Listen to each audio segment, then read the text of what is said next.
Assembly and installation of CRU-II. There are a few necessary tools to be prepared before starting to assembly and installing the sealing module.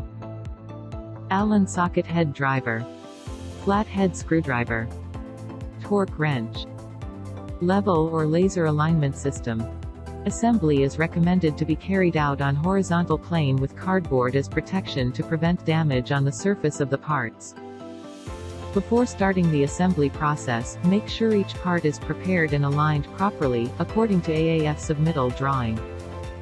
Start the assembly by joining the respective modules accordingly, by using M8 bolt and nut to secure the sealing module in position.